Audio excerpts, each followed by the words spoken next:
Sampurasun Rahayu Sagung Lumadi, dulur-dulur sedaya, setanah dan seair, saudara, sebangsa, dinasti matahari.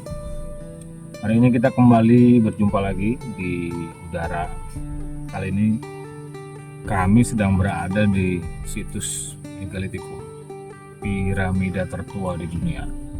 Konon umurnya sudah 28.000 tahun lamanya. Itu sudah diteliti, geolistrik, sudah di riset, di karbon, klaimnya begitu. Kita lihat nanti bagaimana hasilnya. Peradaban tertua ini menghasilkan apa. Tapi kehadiran kami di sini tidak dalam rangka mengulas Gunung Padang, karena sudah terlalu banyak ahli dan jauh lebih mumpuni dibanding saya. Kami hanya ingin berbincang-bincang santai, mumpung suasana tenang, damai, nyaman, kita bisa ngobrol hati ke hati. Oke.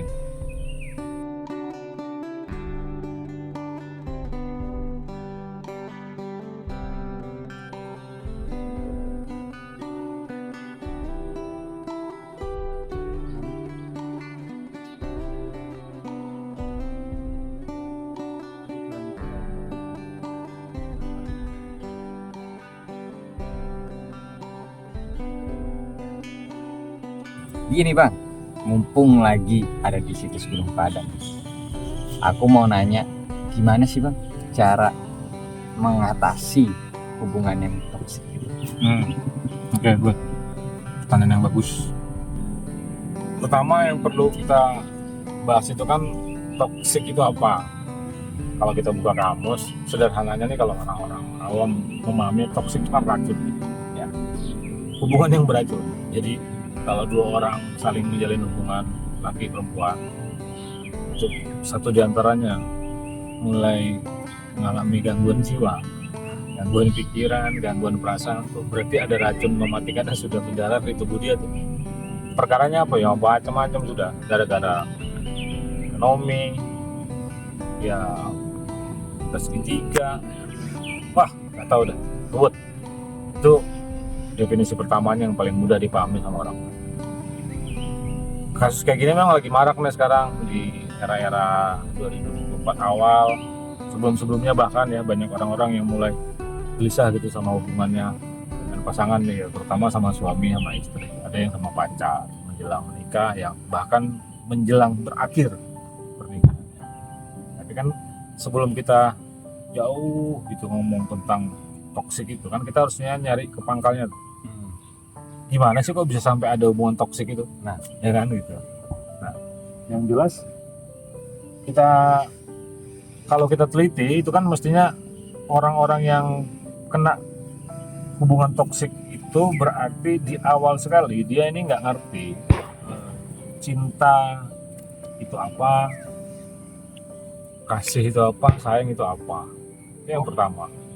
Karena kalau orang yang menjalin hubungan itu mengerti, yang disebut kasih adalah memberi tanpa berharap kembali, itu dia nggak perlu protes tuh sama orang yang dia cintai kalau apa yang dia beri tidak kembali. Artinya tidak ada imbal baliknya gitu. Ya, kan kamu udah saya kasih ini, saya kasih itu, kok kamu tidak memberikan yang sama saya. Itu kan namanya pamrih. Padahal yang namanya kasih ya setelah kamu kasih kamu lupa. Ya seperti kita modal gitu ya, kalau pakai caranya Sunda, selega-leganya lega ya modal itu. Ya itulah ngasih. Dikasih lupa, jangan berharap kembalinya. Tapi kata orang-orang itu setelah dia kasih, harusnya kamu mencintai saya. Kan itu konsep yang salah kaprah itu. Itu kasih, itu sayang. Seperti kita dengan adik, dengan kakak, orang tua dengan anaknya. Yang namanya sayang itu ya menjaga kan ya. Arti harafiahnya kan menjaga. Kalau adik kita terluka, jatuh, diganggu orang, kita pasti marah atau kita bela dia kan gitu. Orang tua juga begitu. Makanya sebagian besar orang tua akan membela anaknya pun salah. Ini memang agak kurang pas, tapi kira-kira begitu kan yang namanya sayang. Ya kalau kita sayang sama orang yang kita cintai, biarkan dia menjadi dirinya, kita jaga dengan baik. Kamu mau jadi apa gitu, silakan aja gitu. Yang penting kita dukung. Kalau memang harus kita larang, tapi jangan berlebihan. Kan dia tetap pribadi yang mandiri dan merdeka sebagai manusia gitu. Atas dasar apa? karena misalnya sudah ditembak gitu, pakai bahasa anak zaman sekarang, ditembak jadi pacar gitu ya, itu kan hubungan yang semu ya. Ya. Oh kamu jadi pacarku, iya aku mau jadi pacarmu. Ini kan cuma ucap-ucapan aja, nggak ada mahar dalam pernikahan misalnya, terus nggak ada tanda bukti surat perjanjian di atas materai, kan cuma mau kamu jadi pacarku, oke mau. Nah setelah dia bilang oke mau, kok segala yang ada di dalam diri menjadi milik orang yang menembak, atau orang yang ditembak malah menyerahkan dirinya pada orang yang menembak. Ini konsep yang aneh, kan semu itu namanya. Kecuali misalnya si perempuan gitu ya, dinyatakan perasaannya oleh si laki-laki, aku kepengen menjadi suami kamu suatu saat nanti. Sejak saat ini bisa nggak kita menjalin hubungan yang baik, hubungan yang biasa gitu, yang normal ya. Kalau misalnya dia butuh bantuan ditolong ya, dia mau kemana diantar, terus berkenalan sama keluarganya, sama orang tuanya, sebatas itu, saling timbal balik begitu tuh. Iya. Tidak ada embel-embel karena kamu sudah menjadi pacarku maka kamu tidak boleh kenal laki-laki lain, maka kamu tidak boleh bergaul dengan perempuan lain, maka kamu harus ada untukku. Itu baru di tingkat pacaran loh. Sudah di tingkat pacaran mereka sudah rusak, merusak dirinya masing-masing. Kan sudah lemah secara konsep, dari mulai definisi saya sudah lemah itu. Kok bisa orang ala kulihal menembak jadi milik? Ya kalau kita nembak burung jatuh, ya iya kita nembak. Kita nembak binatang buas di hutan, kita tembak jatuh, ya milik kita. Ini kan perempuan, ini laki-laki. Ya sebagian besar yang nembak kan laki-laki kan, jarang ada cewek gitu, lumrahnya. Si cowok bilang aku cinta sama kamu, kamu mau jadi pacarku. Habis itu seluruh dirinya bahkan jadi milik si laki-laki. Ya kita sekarang tahu banyak data riset di kota-kota besar, Yogyakarta, Bandung, Surabaya, apalagi Jakarta, itu seks bebas. Anak-anak muda sudah mulai mengenal hubungan intim, bahkan di tingkat SMP.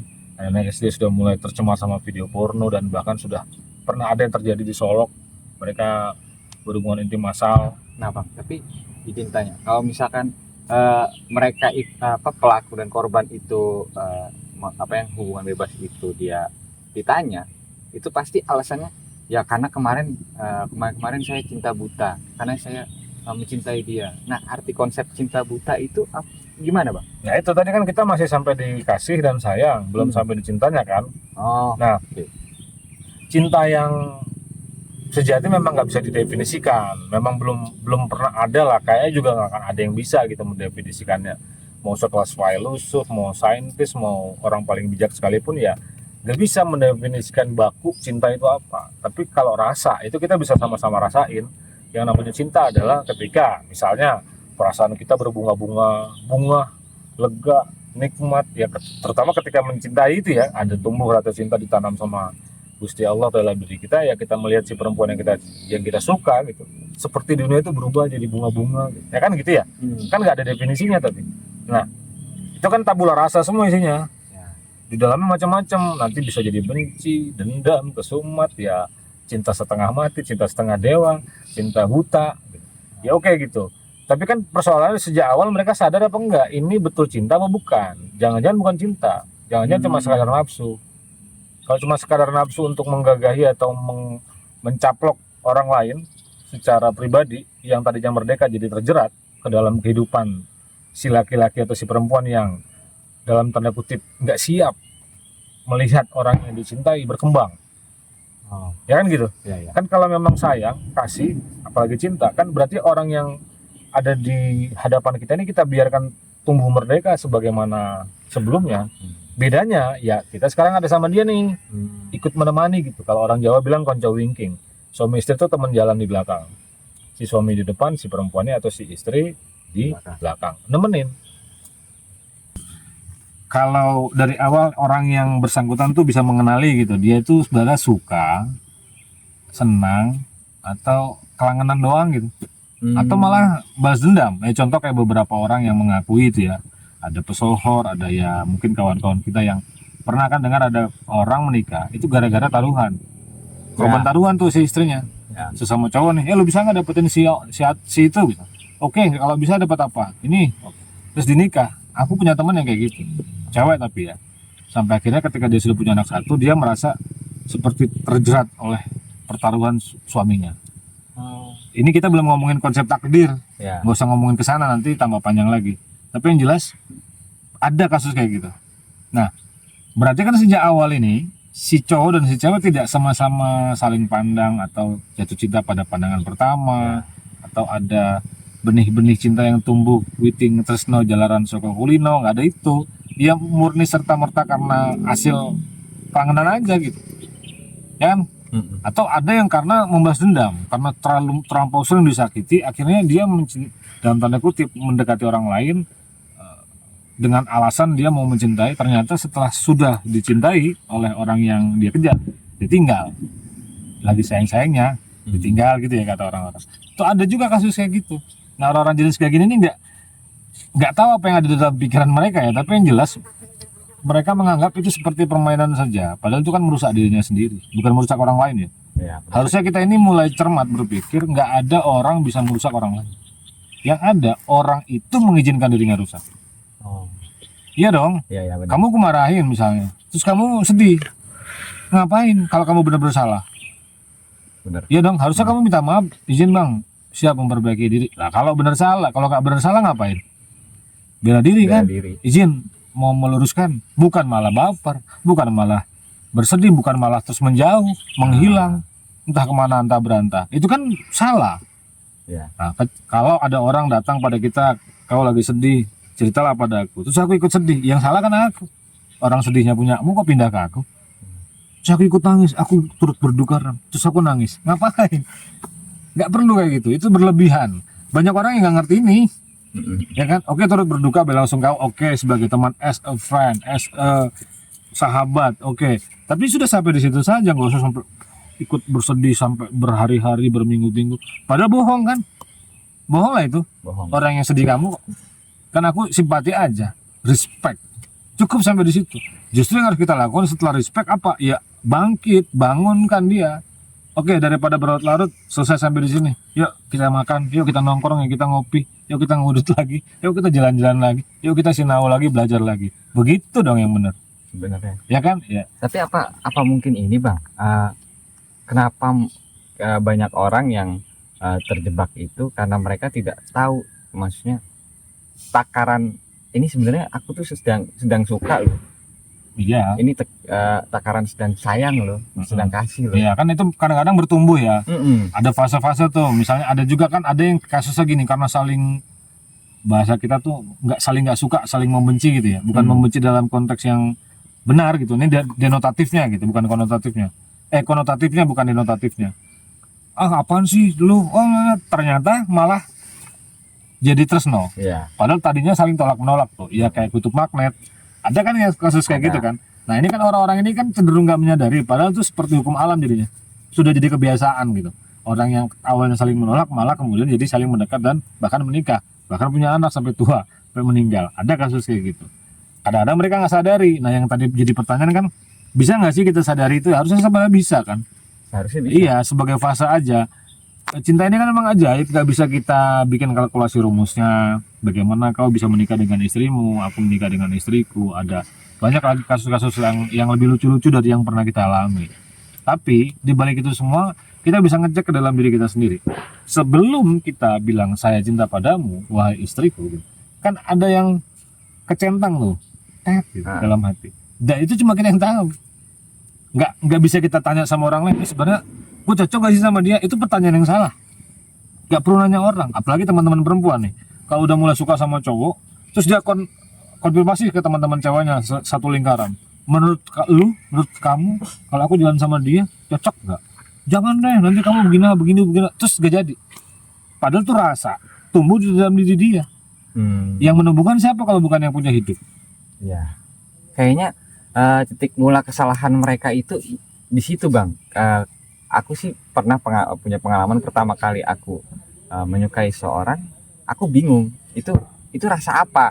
Terus ketika aku tanya kepada temanku, oh itu berarti tadinya lu suka sama dia, oh tadinya lu cinta sama dia, langsung meyakini bang. Ya iya itu benar. Cuma kan masalahnya kenapa harus nanya orang dulu gitu loh?